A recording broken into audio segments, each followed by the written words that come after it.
My name is Christopher. I run Consider It PLC, which is a Hamburg-based company with 40 employees. We founded it 13 years ago.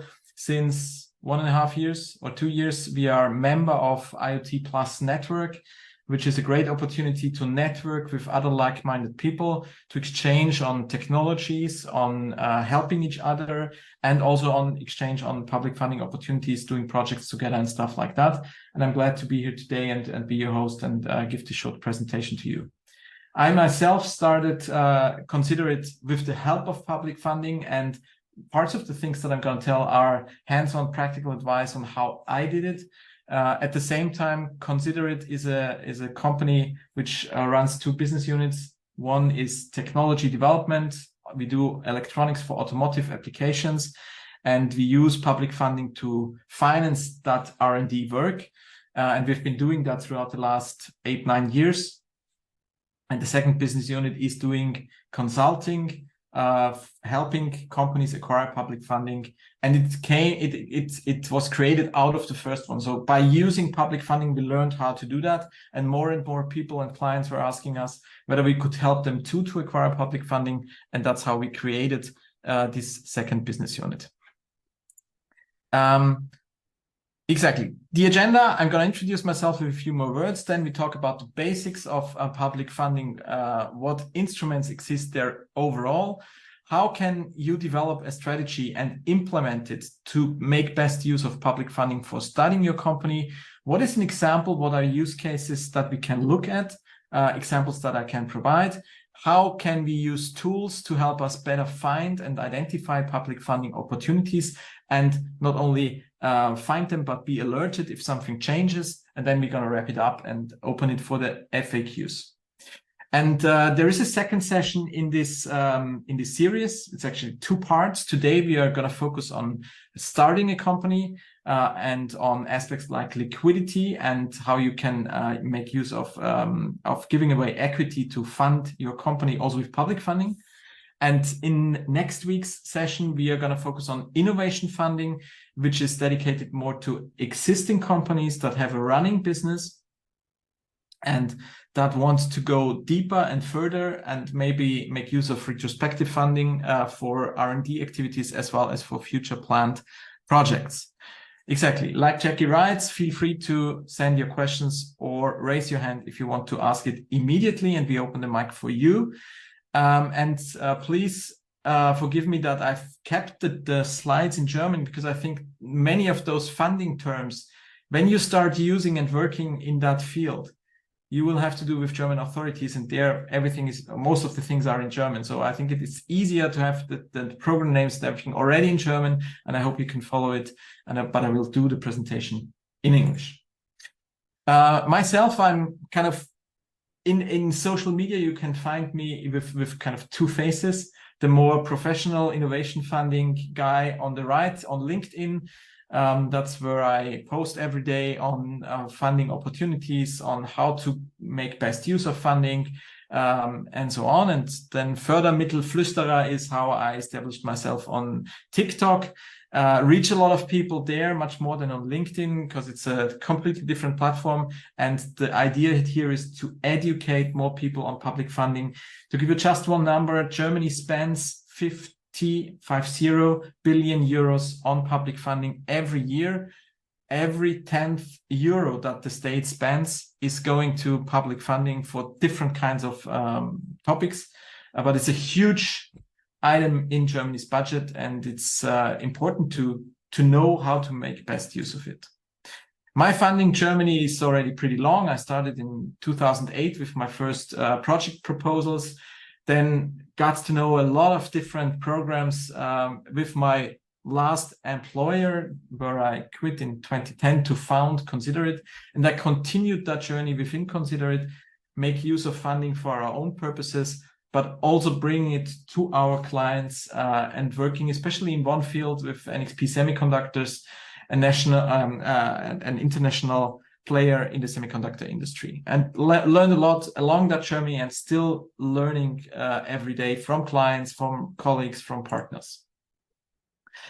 And we're going to look at the first years of Consider It and going to transfer a part of that experience as well as from what I'm learning in our collaboration with clients on a daily basis.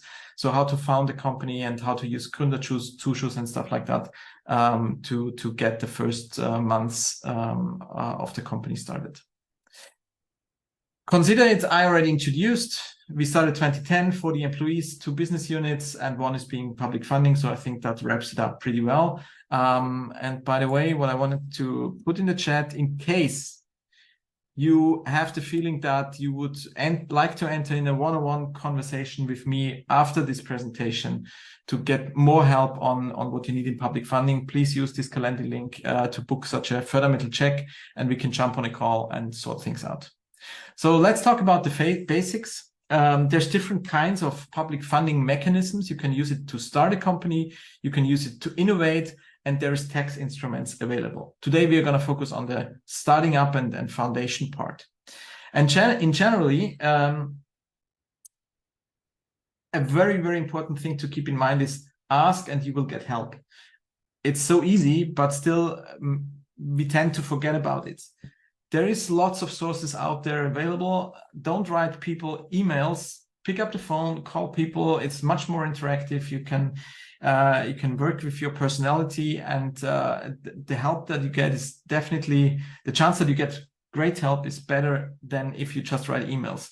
And sorting through the different programs, the different players, the different funding authorities is definitely an important activity with which you shouldn't wait too long. So as soon as you have identified whatever program you're interested in, pick up the phone, call the people, and you will definitely get help. Yes, funding is slow and it's bureaucratic. There is always a certain bureaucratic pain associated with public funding, as the state is giving away tax money and it needs to be careful when doing so. So that's one of the reasons for the bureaucratic part. And the lack of speed, it's painful. If we want to start a company, we want to move fast. So the advice is not to rely on public funding exclusively. That is probably not a good choice. Use it as a complementary instrument, but not as the single source of financing. And what you can get with funding is dilution-free money that you typically don't need to pay back in many cases. There's also loans available, but the really valuable part is the non-repayable funding mechanisms. And you don't have an additional shareholder on board who wants to have his say. You can continue to operate freely with your plans. All right, let's move on from here. The funding world is really colorful. There is direct grants like Invest, Gründerzuschuss, and Gründerstipendium. We're going to talk a lot about that in the upcoming slides. You have loans available. One very valuable source for that is KfW, Kreditanstalt für Wiederaufbau, where I can advise to take a look at Startgeld, which offers up to 125K as a loan with very reduced requirements in terms of creditworthiness. There's an interesting and pretty new instrument available in Germany called Forschungszulage, which is more as soon as you have established a company, have already spent a lot of money on innovation, then that can help you to get part of that money back. Forschungszulage. I'm going to have a slide at the end of my presentation to give a bit more details on that. And it's going to be extended. So tax credit programs will increase with the current government. And then at the end of the day, also equity financing. There you have the additional shareholder on board. That is in most of the cases available on a federal level. So every Bundesland has such programs. In Berlin, all of them have it via their Landesbanken or their federal innovation and investment vehicles that are operating as banks. So that are the different directions that we can look at. And if you think or ask yourself, where do I start? You can think of it similar to an onion, and you start at the core and you slice by slice, you go to the outer levels of what is available. So I would also advise to start looking at the whole thing on a federal, on a Bundesland level, then on the national level, and only in the on the third level, looking at EU, because what comes with each level is more complexity, to a certain extent, better funding rates. That is also a fact, but the chances of getting funding decrease significantly. So to me, really a sweet spot is the national level, because the probability is still pretty high and the funding rates are good. On a federal level, the calculation schemes for how you calculate what you get as a funding are typically not as good as on a national level, and therefore the gray part, even though it's not the most attractive color, is what I would see as a focus point. But it's a good exercise to start on a federal level, because there you will have people more readily available to talk to you, to give you advice, to kind of also take you by the hand and guide you through the jungle, similar to what we can provide. Okay, apparently I was drawing something here. Sorry for that. How do you develop suitable strategy and how do you execute it? So a simple way forward. Don't know if anybody can delete this drawing here, but it doesn't matter too much. You can simply come up with a table like that. Thank you. Where you put these three levels: federal level, national level, EU level. And if you are aiming at starting a company, start by looking at the federal level. Focus on that.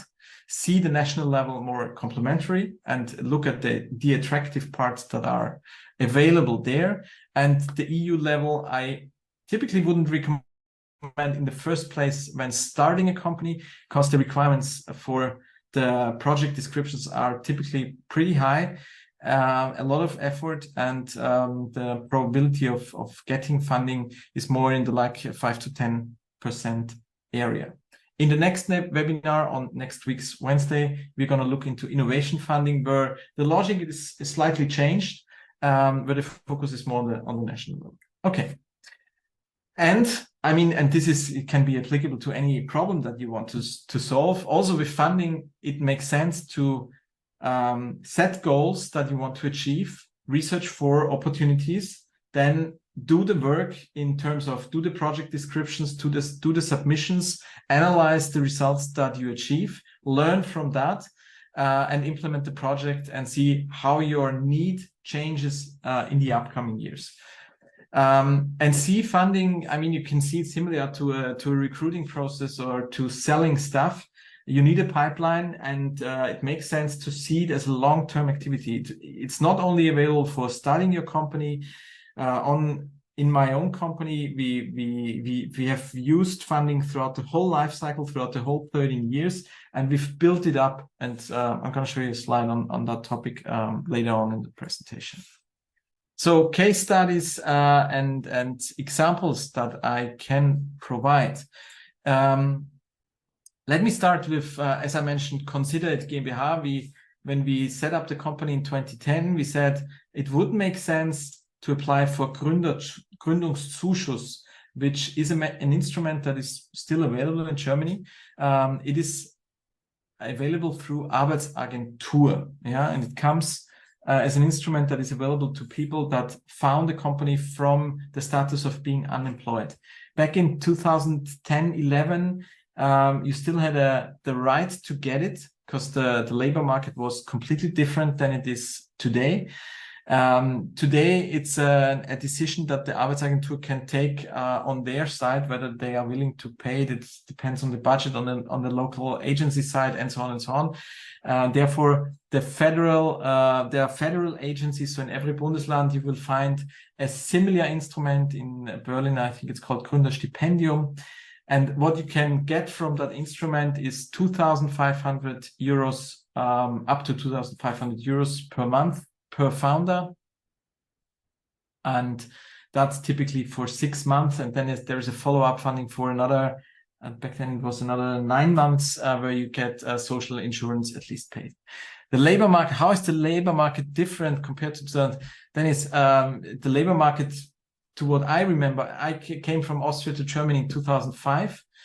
And back then, we had really a lot of applicants in engineering, and not everybody found a job immediately. Today, if you have an engineering background or an IT background, finding a job is a matter of almost minutes. Yeah, it's like companies need to apply at potential employees and provide really excellent conditions to find people. That was completely different in 2010. And yeah, actually, the worst year that I experienced here in Germany in 2008, when Lehman Brothers hit, 2008, 2009, that was horrible. I got staples of applications from people who wanted to work with us back with my former employer then, and it didn't actually make sense to meet people because we didn't have enough work to offer, right? So that, and it's not ages ago, it's just 15 years. Okay, 15 years, our ages kind of, I'm already a bit older, but it's seeing such a dramatic change within just 15 years. I mean, that's tremendous, definitely. Okay, so Gründerzuschuss. Arbeitsagentur, or one of the local funding agencies, and I show you a good tool to find the right one for you.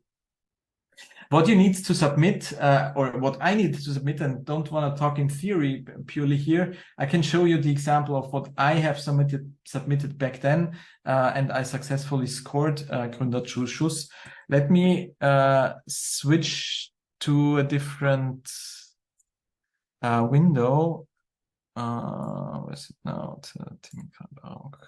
Just a second, and I'm gonna start sharing again. So that was on the labor market question. If there is additional questions, just put them in the chat or raise your hand.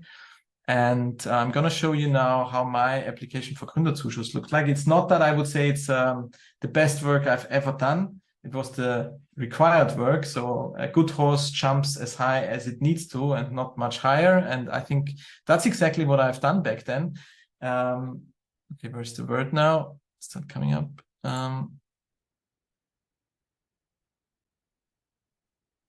Yeah, there it is. Okay, and I'm going to share the words.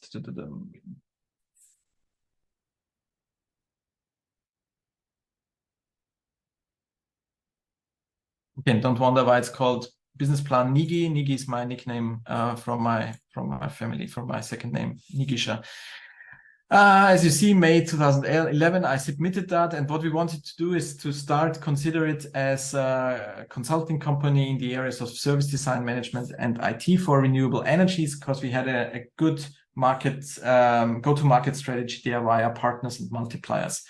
And well, as you can see today, Consider is doing electronics for automotive and consulting for acquiring public funding. It has almost nothing to do with what we intended to do back then. I still actually have the napkin where we drew up our initial business idea back in this cupboard behind me, and I mean, that's also true for startups. You pivot, you change direction, you need to adapt to what you learn in the market. And we learned that public funding works and that electronics works for us. But back then we described a more consulting services oriented approach. It is a document with somewhere around 20 pages, I think. And let's quickly scroll through the content, because I think that is still pretty much what you also need to submit today. That you describe the company, what kind of company is it, what legal form, what are the goals, who are the founders, which is actually key. Now you need to present the match between who you are, what you bring to the table in terms of experience and qualification, and what you want to do, so that it gains credibility and the chances for success increase, simply speaking. Then how shall this foundation really work? How will you find the first companies, the first clients? What benefits do you bring them? What is the competition? Which concepts do you pursue to market the whole thing? Where do you find employees? You see, that's a pretty short section there. Today, I would definitely see this a requirement to write more about the employee part, because that's for many industries that has become the more severe bottleneck today. And then how do you do marketing and sales, and how do some chances, risks, so a simple SWOT analysis and milestones look like. And if we skim through the document, you see that it's actually plain text. I haven't put any charts in back then. I would do that differently today. But it worked. It was sufficient, and it was what they wanted to see. Is there something? Yeah, that's org charts, simple visualization. What else I wanted to show you? If you write me an email afterwards and are interested in this document, I'll send it out. It's so long ago that I've written that everybody can have that. There's no kind of IP or things that fall under NDA. So if you're interested in getting it to not having to start from zero, just drop me a line via email and I'll send it out to you. And then let me show you the other thing that was required, because that's also pretty straightforward. It was a business plan that I put together, a simple profit and loss structure, or what you would call a betriebswirtschaftliche Auswertung today, I would say. And it was just for 2 years. So we planned revenues here on actually how many man days or person days we would sell. And then smaller invests. The biggest part of our cost structure are the payroll costs. And then that would accumulate into a profit and loss with some red months in the beginning, and then turning into the green and the liquidity following suite a bit later, because apparently you have to pre-finance the salaries. You have to wait until the revenue finds its way to your bank account. So typically some money to start it up, even if it's a small operation and even if it is a services company like the one that we started, is definitely required. You need liquidity, you need to have money to pay salaries, to pay daily expenses that you simply have. Otherwise you can't get it going. And also for acquiring public funding, having some money is helpful. So where money is, additional money will follow. That's also true for public funding. All right, let me just check if there's additional questions. My email address. Yes, thank you. Check your Jonas if you put it. Perfect. And I'm going to continue in the PowerPoint. I can also send you the Excel. That's also not secret. Yes, for sure. Let me restart the presentation. Then take it through there. This must be this one. Yes. Okay. There's now the comments section. I lost track of the comments. There it is. Okay. So that's how we started Consider It. I was involved in starting some other companies. One of them is Stoker GmbH, PLC. We actually were doing a funded project in 2017 as Consider It. So this legal entity that's still my core activity, Consider It PLC, we applied for funding for a so-called Innovationsforum blockchain, it was called back then. That is running in the program Vorfahrt Mittelstand by BMBF. And it's an instrument where they want to bring new topics to SMEs, to small and medium enterprises, right? And our topic that we chose was blockchain back then. I think this program is at the moment not available, but there are similar programs. What we got 100,000 euros of funding to do some events, to educate SMEs and to do one smaller congress. I think we had 150 participants over 2 days, all from the Hamburg region, and it was a cool networking. I mean, 2017, if you are somehow involved in crypto, that was the crazy year of ICOs, and in crypto space, money was cheap and widely available. That changed completely, and it was the cycle before the 2020 bull run. So it was fun, but at the end of 2017, the faces got longer and people were more and more frustrated with crypto. And that also transferred to blockchain. So I wouldn't say that the market played against us. Still, we succeeded in identifying one topic, which is financing corporations through blockchain. And we founded Stoker and established it in Germany and in Luxembourg, and got a license for the capital market in Luxembourg, and are still doing corporate finance projects through Stoker. It's at the edge of being profitable, so it's not the big success story yet, but it still has chances. I mean, if another bull run in crypto kicks in next year, maybe with the next Bitcoin halving, then that could also quickly turn into a very, very interesting venture.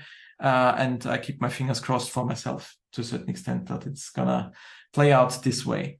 But what the story I'm trying to convey here is using an existing legal entity, acquiring funding, and using that funding to run something new within that company and then spin it off as a kind of exploitation strategy is something which is pretty, I mean, I did it, so it was pretty smart. No, it's, I don't want to push myself here, but the smart part of it is you have a legal entity which has in our case, we had a good cash flow back then, so we were profitable. We could show the funding authorities, you're not investing into a crazy startup, you're investing into an existing operation which wants to extend its business. So that's a different risk profile.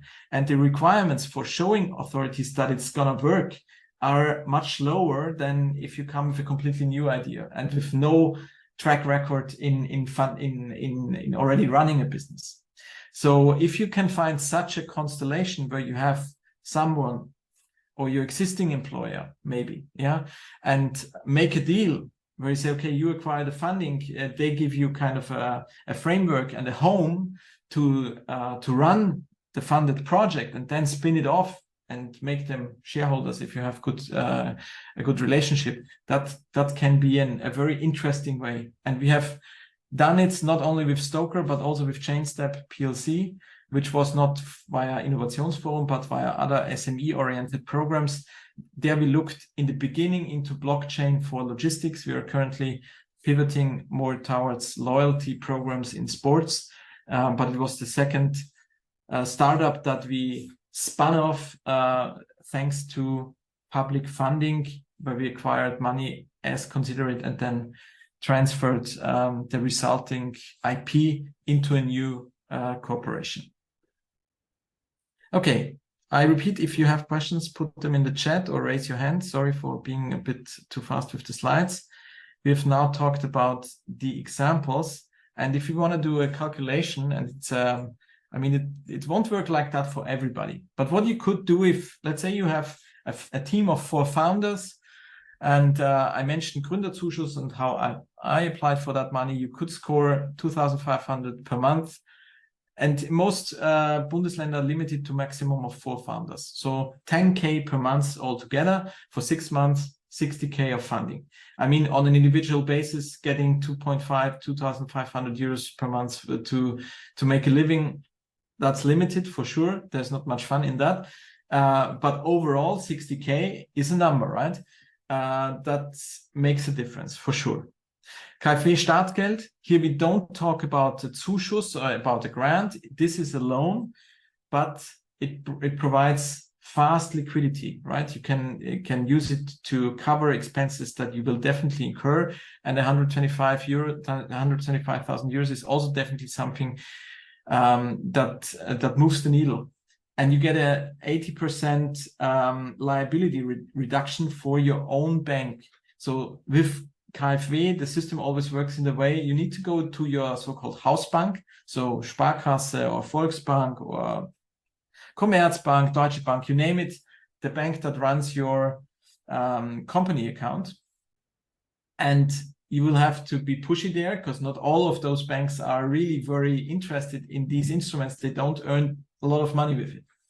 But if you have a good relationship with your bank clerk there, they will typically help and give you access to this KfW Startgeld. So the Hausbank needs to have it run through its books, but 80% of the risks are being taken by KfW, and Hausbank only has to carry 20% of the risk, which makes it easier for them to give you the loan to make the positive credit decision.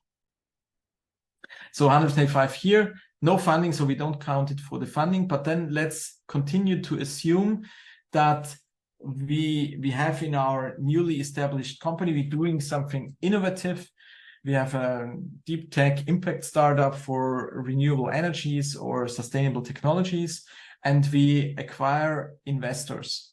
And there's the Investzuschuss Wagniskapital, which provides 25% refund for the investor. So it's not direct money for your startup, but it's in an indirect way. The investor can invest more if he uses that instrument or getting a discount. So in this example, I said 25% what he gets back, 50,000 funding for him. He invests 200 to make that happen.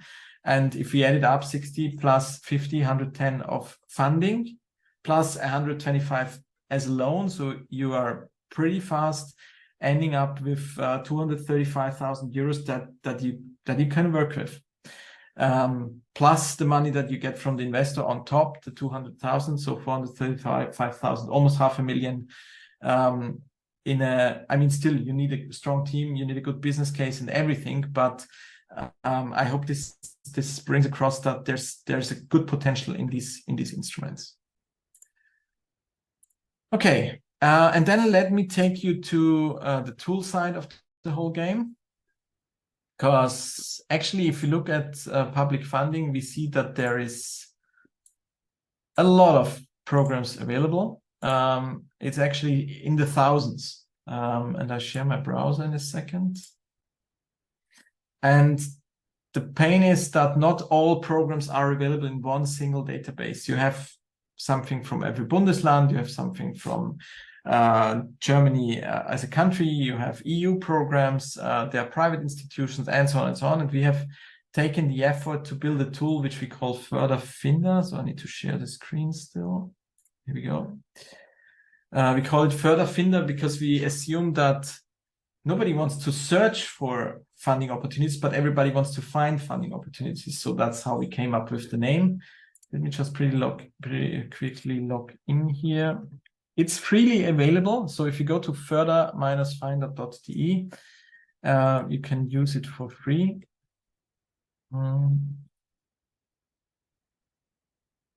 And the really nice part about this, so it's a simple search, Gründung.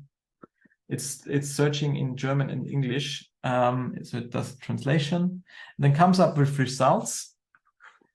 And what you can do is you can easily boil down the results to what is interesting to you. And if you remember this simple table that I've showed you, start on a federal level. So don't include EU and Germany. Take your federal state. Take Bavaria, for example. And we're going to apply that filter. Because you see 204 results, that's pretty much. So it doesn't make fun to sort through all of them. But if we now limit it to Bavaria, we will see that it's probably about 6. So that makes much more sense very quickly to go through these results. You see Startschuss, which is very similar to the Gründungszuschuss that I've shown you. Buy to you for more tech companies. There's Flügge, which is very interesting, something similar to exist. So if you want to start your company directly out of university, that is a very good program, Flügge. Okay, Dorferneuerungsrichtlinie is probably not so much interesting for startups, but that's the beauty of search. And what you can do here is you can simply set an alert by this button or link here, and you can give it, notice the keywords we have already. You can give it a name. Can you give it a name? No, you can't give it a name. But you see the filters that we have applied, they already come here, and you can store it. And the alerts are being visualized here. And you are, the prerequisite is that you are registered, because only if you're registered, then the system knows your email address. And when the system knows your email address, then it can send you a notification when something changes in one of these programs that were included in the search result, right? And you can use that not only for coming from the phase you're in, which is founding a company. You can also say, okay, what is my topic? And maybe I want to do, I don't know, Kreislaufwirtschaft, circular economy, for example. I guess that is one with a lot of search results I get because it's a hot topic and there's plenty of money available in that field. Let's see if that's right. Kreislaufwirtschaft. 204 results. That's a lot. Yeah, and it's a topic that you can find in many calls. Same approach here, filter it, boil it down, and see what works best for you, what you can really use. Okay, if there are no questions on further Finder, I would continue back in the slides. Stop, further stoppen. And where is my presentation?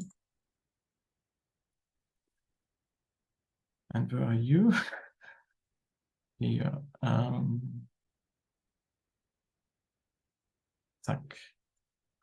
Okay, that was further Finder. Just need to open the chat so that I don't miss a question. And okay, now we can bring things together, right? We can use what we find in further Finder, just put it here in the table, and then work through that step by step, one program after the other.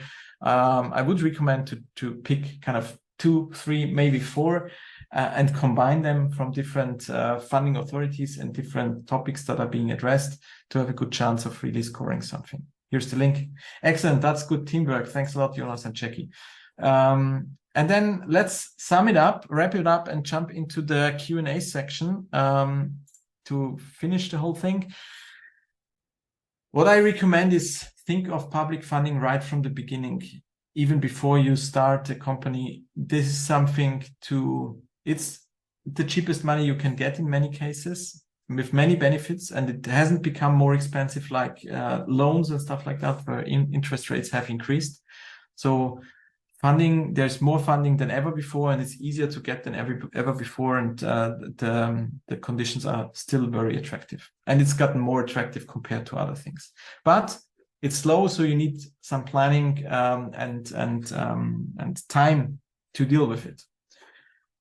Pick up the phone, make some calls, talk to people. You will get help. You won't get the real help if you write them emails, because then you will get official answers, because the emails are always being archived and being subject to quality management. So they will never write the how you say, the Abkürzungen, the short ways to the goal in an email, but they will probably, with a much higher probability, tell you on the phone.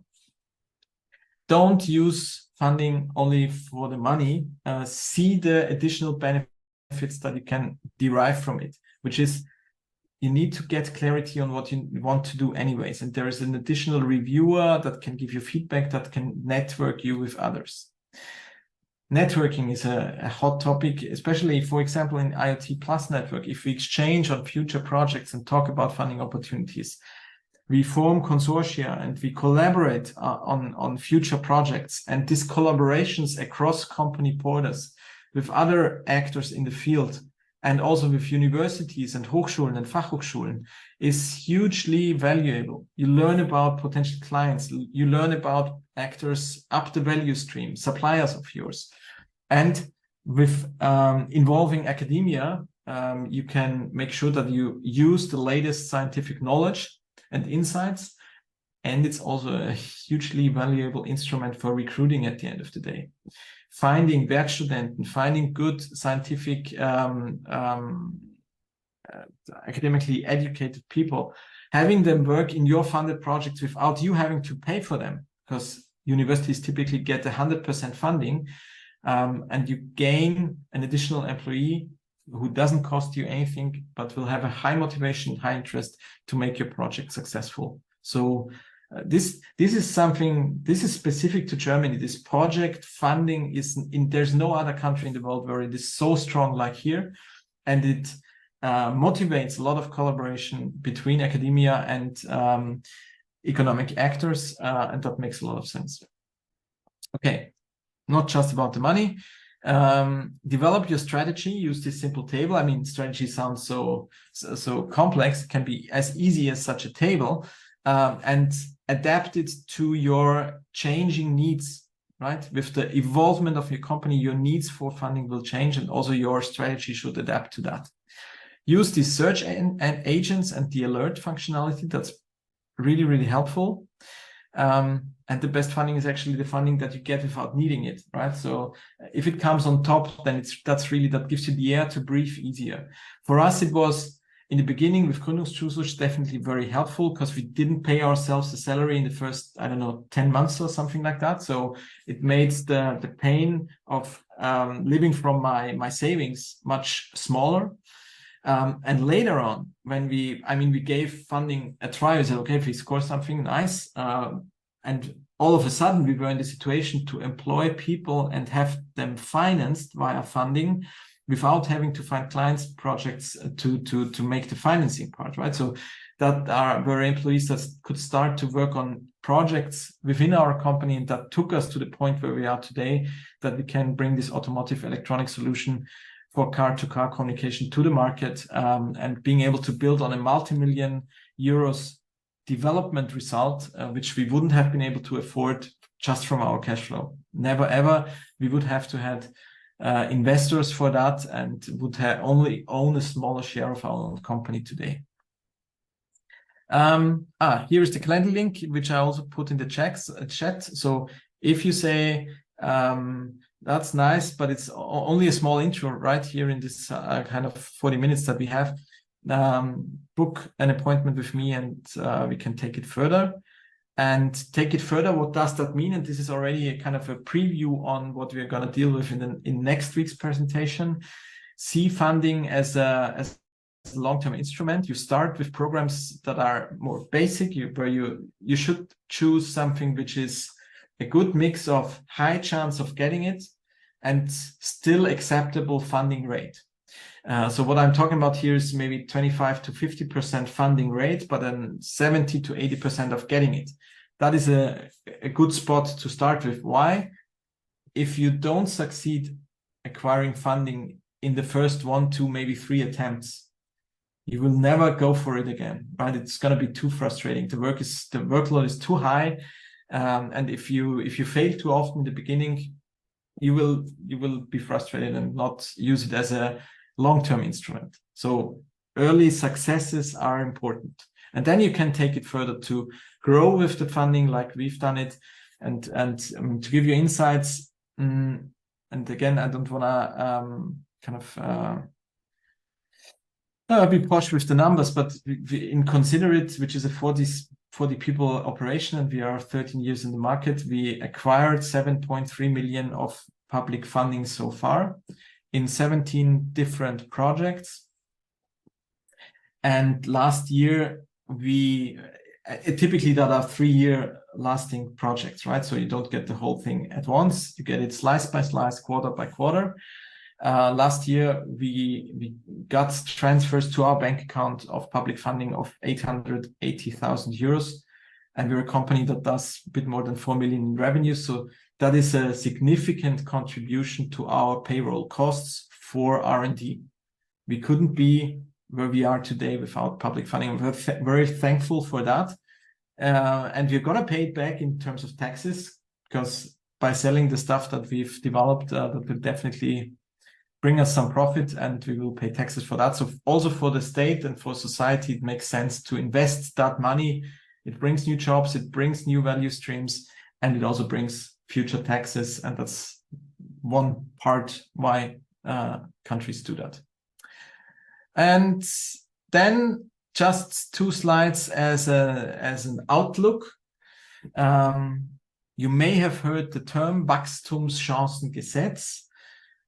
There's a lot of text on this slide. The Ministry of Finance, Christian Lindner, is working on Wachstumschancengesetz, and the government has already approved that they want to make it happen.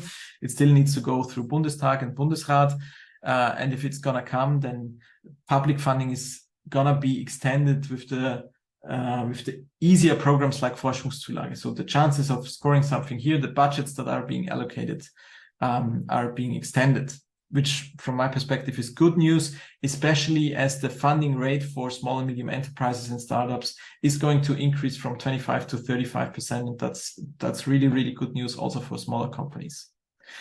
And lastly, if you are currently looking for something besides these startup programs that I've shown, you could look into KI for KMU, which has its last cutoff on 15th of October. for artificial intelligence applications in small and medium enterprises. So that's definitely an interesting thing to look at. KMU Innovativ is a standing program, always has cutoffs in 15th of October and 15th of April, I think. That's available for different industries, but it requires to be an established company, so it's more of an outlook. IGP, the last one, could be interesting also for startups. It brings between 60 and 100, in the range of 60 to 160k euros of funding, and it's dedicated to innovations in business models. So you don't need technical innovation for that. It can be just about business models, and it will focus on sustainability in this summer's call. And don't ask me when it's going to be published. I don't know. I'm waiting for it every day. They said it's going to be published in summer. I mean, summer could end every day here in Berlin, but still it's running, right? Let's hope that within the next 2 weeks, we are going to see something more concrete on what they want to fund. And then there's time until, I think, end of October to apply for the funding, 50 to 160k euros. And the interesting thing is non-technical innovation, sustainability as a topic, and business model innovations. That's it for the presentation part, and that brings me to the questions where there's already one from Dennis, if it's not too special. For those who are just considering to start, what is the minimum viable legal form? It can be UG, it can be GmbH. Typically GBR is not that easy, but a Kapitalgesellschaft makes sense, and UG is sufficient. Absolutely. Other questions, or if you like, take the opportunity, book the appointment via the Calendly link, which I put in the comments and which was on one of the slides, but it's in the comments. Use Förderfinder, give it a try. If you're already an established company, join next week's webinar. That's going to be an additional 40 minutes on innovation programs for existing companies who have a running business. And besides that, you can also ask questions in the audio if you like. So if you just raise your hand, then we'll open the mic for you if you want to. So maybe someone wants to share what you want to start, and I can give you a quick reply on that. Thank you for the talk. Very helpful. Thank you, Dennis. Yeah, thanks for the feedback. Is there anybody who wants to share? I'm curious. I'm really curious to learn what you want to do. What are your initiatives? What are your ideas? Yeah, Dennis, would you want to share? Cool. Jackie, could you activate his mic? She's still there. Cool. There you are. Dennis, hi. Hi, thanks for the talk. I was struggling with the right hand reaction. Question. You already mentioned, for example, on your example with the blockchain events that you started organizing, that it kind of sometimes makes sense to be opportunistic is not the best word, but opportunistic in terms of the funding that you attract to the business. And sort of coupling it with my previous question about the minimal viable legal form, in my head, I imagined, and I'm in the area of IT, artificial intelligence, and all that stuff. Does it make sense to have that UG running, and then as the flows and tides of innovation and also of the funding come and go, apply for something that fits your expertise without necessarily having a rich record of running business and also cash flow? Does it make sense? Yes. The question that you will need to answer is, typically you don't get 100% funding, but you get a 50 or 60 or 70% funding would be the maximum for a commercial entity as an SME. And the question they will ask is, where will the remaining 30% come from? And if you can show that either you have the money in the bank, or that you have some cash flow and client relationships that make it viable to come up with that money, then that could make sense. I said, don't go for funding only for the money, see also the other benefits, and joining with other partners, with universities, can also be additional benefit here.